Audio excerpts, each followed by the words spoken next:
In this week's update, the US market has changed character. US dollar direction is critical for stocks and commodities, and gold now getting its pullback. My name's Garry Davis. As always, this is general advice, and please remember to like and subscribe to the video. A really fascinating week. We had the Fed decision, we had earnings, we had a jobs report, an absolutely massive week, and it turned out pretty positive. One could, if you apply logic, one could be forgiven for thinking that there is definitely a flaw in the way that US investors are thinking about the market. We had earnings from Amazon and Google and Apple, and big tech earnings had been expected to be weak, and they in some cases beat the expectations, in some cases they didn't. The results were poor. They were a huge step back from prior periods, but the market basically cheered for most of it. A little bit of selling on late on Friday night, but you'd have to say that overall the week was positive considering what it had thrown at it. The thing that I find really interesting about the big tech results in the States is that prices had already run up in the first 3 or 4 weeks of January. So the prices of Amazon and Google and Apple had run significantly higher. So that beat versus expectations had already been factored in. So I don't understand why they rallied further, and even more so with Meta. Meta came out with an absolute shocker, but they also came out with a big share buyback, and investors seem to forget about the falls in both revenue and earnings, and just went with the big share buyback. And Meta was up 23% on Thursday night, and I think a little bit more on Friday night. So what we saw last week on the surface would appear to be illogical. It just doesn't add up. And then when you add on top of that what we saw on Friday night, which was the jobs report that was way in excess of what was expected, was over 500,000 new jobs compared to something less than 200,000 was expected. And the unemployment fell again. These are all things that contribute to inflation. And so that jobs report absolutely supported that rate rises are going to go higher and for longer if the Fed is true to what they've said. And the market is clearly betting that they're not, that we're not going to get that level of significant inflation, that we're going to get a recession. So the market is betting something quite different. So in what should have happened last week, logic would dictate that stocks should have fallen, but they didn't. The US market actually went up, as we'll see. So the major question is, are retail investors just being plain dopey and they're chasing prices into a highly probable recession in the latter part of the year, and therefore the impact on earnings? And then you get this double whammy effect of earnings go down, and so then analysts are forced to reduce the PE multiple that they recommend for stocks. And so you get this two-sided effect on the share price that can make the share price fall quite considerably. The other alternative is that maybe this is retail investors, they're just chasing the prices, and institutions are basically selling stock to them. So they're distributing into this pretty irrational buying stampede. So that's a second option. Or the third option is, and I want to explore this more on the chart in just a minute, is that the balance between buyers and sellers has just shifted.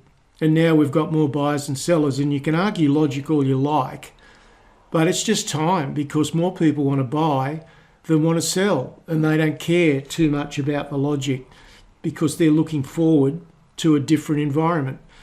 They just are not expecting the Fed to follow through. So all good questions. So to my mind, as I've said numerous times in this video over the years, you just got to forget the logic. If you're hanging your hat on logic, you're quite often going to come up with a very different market outcome to what we actually get. Markets look ahead 6 to 9 months. Whether that is right or not, that's just what they do, and they always will. And we can't know until after the event whether markets were right or not. Because if they're not right, then there'll be, a big shift down the track. But we can't know that at this point in time. But the key thing here, and this is the absolute key, is that your game plan can accommodate whatever the market does, whatever the indexes do. Your game plan has got to be able to accommodate that. You don't have to be a victim of what the index does. You can just cherry pick the sectors and the industry groups and the stocks that are actually doing well. There's nothing particularly difficult about that.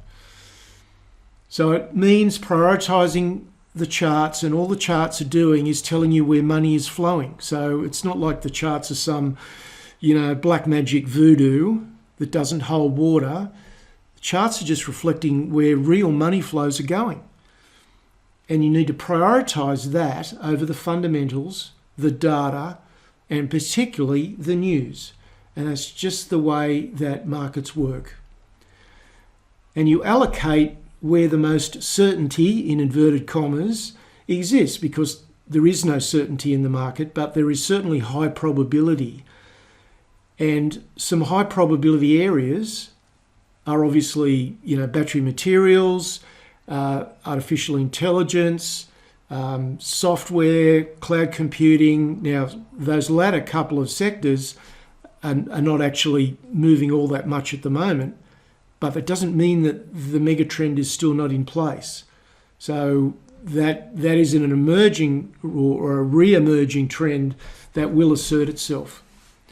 So just allocate where that certainty of long-term growth exists. All right, American stocks. We gained 1.6% for the week, and I want to just go now to the chart. Start with the S&P. Because really looking at the overall index tells us about where sentiment is going. So I stand back and clear my mind of any biases or any logical conclusions, and I just look at what the chart is telling me. Where is the money going? And so with the benefit of hindsight, where did this range? So it's clear now. We were in a downtrending channel, lower highs, lower lows, and now we're not. And we broke out of that downtrending channel somewhat hesitantly about the 24th of January. So we've broken out of that downtrending channel about 2 weeks ago. So that would be, that's the first alert that maybe the market is changing character. So then I take a bigger picture look and say, well, we're now not in a downtrending channel, we're now in a sideways channel. So we're now in a range going sideways. So where did that commence? And to me, it commenced here, because this is now the first point at which we stopped getting lower lows and lower highs. Now there's a bit of overrun here, there's a bit of overrun there, but I'm talking big picture here. So if you look at this now as a sideways range, which is the first peak? And the answer is, well, it's here. And so therefore you go to the low prior. And I could argue that this range started in May last year, but it's only now becoming evident with the benefit of more data in hindsight. So if we assume that this downtrend has now stopped and we're now in a sideways move, then what is causing that? And what has happened is that sellers and buyers on a big picture view have moved into balance, and that's what creates a range. So through here, from the end of December 2021 until we got down to this point here in May, the sellers were overwhelming the buyers, and so the price went down. It's simple. What makes the market prices move? More sellers than buyers. When you go into a sideways range, and there are ups and downs, of course, on a daily and weekly basis, but at a big picture level, sideways ranges occur because there's a balance between buyers and sellers. They can't figure out, who's in control. That begs the question, what happens when the balance shifts? So we've now gone from a downward move, more sellers than buyers. We're now in a probable sideways move, which is an equivalence of buyers and sellers. And the question now is, what is needed to shift that balance in favour of the buyers? What will the market have to show us to demonstrate that there are now more buyers than sellers and the prices will go up? So we've moved from a situation where the sellers have overwhelmed the buyers at each successive lower peak. So every time we formed a lower peak, the sellers came in, overwhelmed the buyers, pushed it down, and we got a lower peak. Lower peak here within the channel. But now we're not. Now, we're now at key resistance. So we're now back to the level of the first peak in the sideways move. And where the price goes from here will dictate whether we're going to, this is just an aberration and we're going to resume the downtrend, or is this the precursor to the start of a new upward move? We don't have all the answers to that yet, but we can certainly put a structure in place to look at the signs. And there's clearly now an uptrending channel. Now, it's not completely confirmed. So we've now got an uptrending channel in the shorter term. What would confirm it? Well, a break above this peak would certainly add a lot of weight. And a break above this peak would be an absolute, that's a lay down misère if we get above 4,300. So when you stand back and look at the market and remove all the biases and all the influences in your mind and look at it in those terms, just what is the balance between buyers and sellers, then you've got a much better idea what to look for. So we're now at key resistance and we're overbought.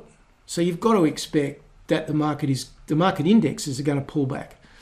And I would suggest that if we pull back to this rising trend line, which would bring us back to somewhere around just under 4,000, that would be a pretty good point for the market to pull back to. So this is in terms of sentiment. So there's some signposts to look for.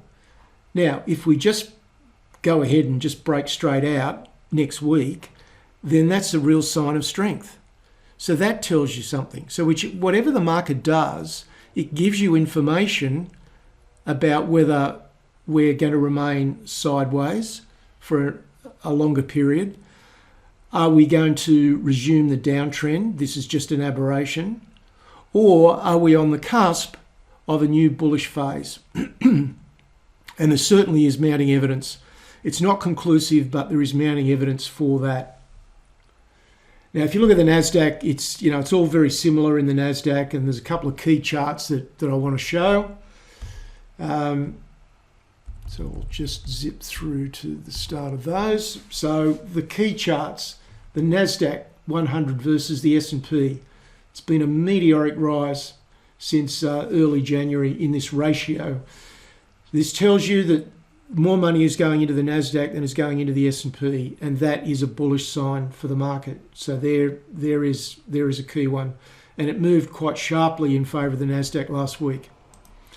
Another key one is US large caps versus large cap growth versus large cap value. We're rebounding very strongly. Again, it's not definitive. We're still in a downtrend, but it's certainly coming up nicely. This is really important. Semiconductors versus the S&P. Had a little peak over the top of this little peak here. And you've got to say this has been a very, very strong rebound, which started in the middle of October. Wasn't really apparent until quite recently because we'd had a number of these rebounds. But now this rebound is starting to take on much greater dimension. The semiconductor stocks are just starting to report earnings. What's come through so far is not setting the world on fire in terms of current results, but obviously the market is expecting better things in the future. So there's another bullish indication that money is flowing into semiconductors, which is bullish. Now, is that justified or is it not justified? I don't know. But it's what's happening. That's where the big money is flowing. And this is consumer discretionary versus staples. I'm starting to pay less attention to this ratio because of the dominance of Tesla and Amazon in XLY. So I think it has less importance. But certainly a lot of the breadth indicators. If you look at mid cap 400s, if you look at the Russell, then in absolute terms, let's look at the Russell. It's been quite a nice move, and the Russell's been in a sideways move really since January, or no, it's probably a bit soon. This is probably the start of the sideways move now, with the benefit of hindsight. And again, it's a similar sort of time frame. So we're seeing some very good breadth in the market as well. So just going back to the summary of US stocks, I didn't particularly like to see the panic-like buying in the ARC funds and in so many, excessively hyped up stocks. And some of the moves we saw last week were extraordinary in percentage terms. So I don't like to see that, because it almost, it almost has that air of people are just panic buying, and it's not going to run too far. But there are enough signs of a new bull phase starting to at least take note. So this discussion is all at the index level, and of course, as you know, not all sectors are going to do the same. So my logical view, if I'm allowed a logical view, is that markets are looking too far ahead for many sectors of the US market and the US economy. They're just looking with rose-coloured glasses. And that applies to most sectors, but not all. So let's just go with the ones where that isn't happening. The US dollar index bounced 102.92, and that was important because the US dollar will obviously impact commodities, and it will also impact the direction of US stocks. A stronger US dollar is generally not good for US stocks, particularly the big ones, because of the impact it has on their international earnings. So the US dollar direction is really important. The 10-year yield has remained steady around 3.5 now for a number of weeks. The VIX dropped further. People certainly are getting pretty complacent, and that's why I wouldn't be at all surprised. In fact, I hope there is a short-term pullback in the market and a bit of a spike in the VIX, because it's all just getting a bit too frothy for me. The 10-year, 2-year spread has gone even more negative again, up to 0.77 now. So if the bond market counts for anything, and usually it does, then there's a recession is become an almost locked-in certainty in the US at this point in time. So let's just go and look at those couple of charts. First of all, the US dollar index, DXY. So this is a monthly chart of the DXY. So this is really big picture.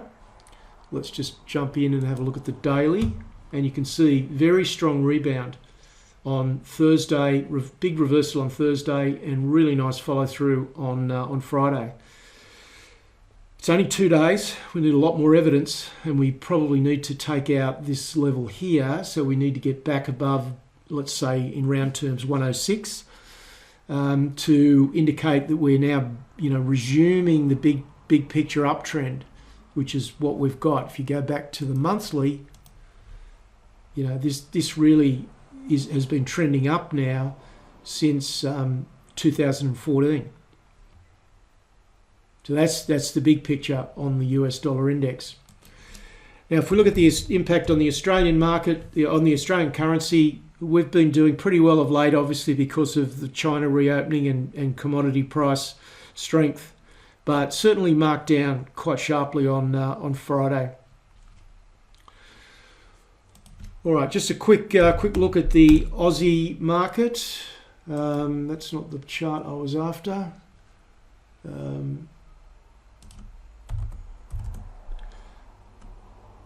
That's the chart I'm after. So the Aussie index is approaching all-time highs.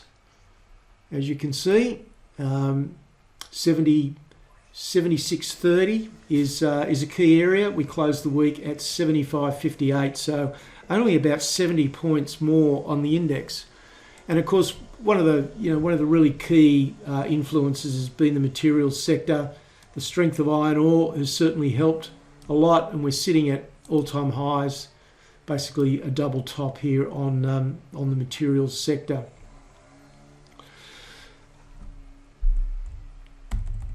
Now, looking at gold. This is gold on a daily basis, so that sharp move in the US dollar is reflected inversely with gold on Thursday and Friday, so pretty much the mirror. And we've broken back down beneath that breakout. So I've been looking for a pullback in gold, because it had just, it had run from the mid 1600s and we got up to 1970. That's a heck of a move in gold. So I was looking for a bit of a pullback. We've broken a level of support. We've got another support here around just above 1800, so between 1800 and 1810. That would be a really good area, I think, for gold. And if we look at GDXJ stocks, the GDXJ, which reflects a basket of stocks, the size of Northern Star, Evolution Mining, those sort of stocks. So, still pretty large size producers. It doesn't look all that spectacular on a global basis, but certainly the moves in individual stocks in Australian terms has been more enthusiastic than what this chart would reflect. So just summarising then, our dollar 68.5 is where we finished. Our index gained another 0.8% across the week. And that's the longest winning streak since August.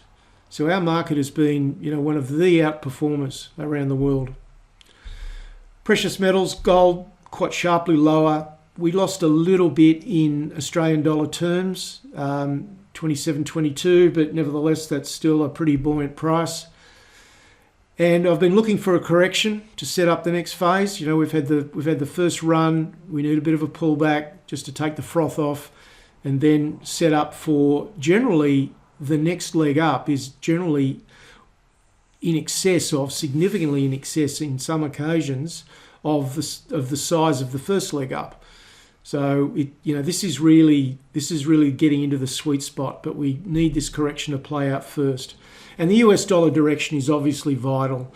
If the US dollar keeps rising and resumes a definite uptrend, then that's going to make it harder for gold and gold stocks. So that's a big swing factor here. But you've got to be prepared. So now's the time to identify your targets. If you're trading smaller producers or smaller developers in Australia, you need to understand what your targets are based on fundamentals. What are the stocks that have got the greatest degree of probability of success? Identify some broad entry zones and identify a specific plan of attack. Now, what do I mean by that? I mean, what is the technique you're going to use for entering? Do you do it in a multi-entry fashion? How do you go about staging your entries? How do you manage? Where do you set your stop losses? All those sort of things can and should be planned out well in advance of actually buying the stock. You don't want to do this after the event, because generally then you discover you've got a problem. So get it all done, think it through before you start buying these stocks. Other commodities, copper was down a little bit. This is really currency effect, and so was nickel. Nickel off a little bit, but it's really just currency effect. Things looking pretty good from a supply and demand point of view for just about all commodities, really, wherever you look. Crude oil came down quite sharply, down to 73.23. We haven't dropped below 70 yet, which is sort of the area where the US have indicated they'll be rebuilding their strategic stockpile. So expect to see support in that area. 67 to 72, I think, is the area that Biden identified. And battery materials, they're volatile. They really are volatile, but they're very positive at the moment throughout that, and particularly the producers. There's been no shift at all in the highly bullish outlooks on supply and demand. We've got a bunch of uninformed analysts out there that are making assumptions that are just plain wrong when they're explained to us by the people that work in the industry, both the companies, but more importantly, the independent organisations that don't have a vested interest. Companies like Benchmark Minerals, I would take their analysis of the market over anybody else's any time, because they're just being objective. They're doing their job, and they are just absolutely exploding these bearish calls being made by investment bank analysts. So that's the reality of the battery metals markets. There's a spot copper chart. You can see the turn down during the week. Nickel, not so obvious on this chart, and it wasn't very much, to be honest. So wrapping things up, if you want to follow the news or the logic and hope to profit, then it's not going to work out very well. Particularly if you follow the news. The party's already finished and everybody's gone home if you're following the news. And if you follow logic, because the market looks so far ahead, more often than not, logic just doesn't pan out to be the way things are in the market. You have to follow the money. I mean, that's the only way we make a profit, is because there are more buyers than sellers. More money is flowing into the market than is flowing out of the market. So you've got to follow the money. The tech giants' results deserved a bigger sell-off, but it didn't happen. That tells you something. You can look at that at one level and say, well, that's just stupid. It's illogical, and you can stamp your feet. Or you can look at it the other way and you can say, well, what is it telling me about where big money is going? Have we now got more buyers than sellers? And if you've got more buyers than sellers, then the price has to go up. It can't stay there if you've got an imbalance. And the other thing is that the market breadth is improving rapidly. Small caps and mid caps are doing really well. That wouldn't be happening if we're about to resume the downtrend that started 13, 14 months ago. So that's my assessment of where the market stands at the moment. Portfolio analyst last week. Once a month I do a taking stock, looking back at what we can learn from the previous month, and as part of that, set up a template for portfolio construction using lithium as an example. But I think it's something that not many people do or do well. It's very simple. It's very effective. So we covered that in Portfolio Analyst last week. And anyone who's new to this Sunday video, there is a $1 trial for 2 weeks. You can go and have a good look around the Portfolio Analyst archives. There's a lot of education and a lot of very good material in there. That's it for this week. There's more information on the website. There's my email address, and I'll be back with you next Sunday. Cheers.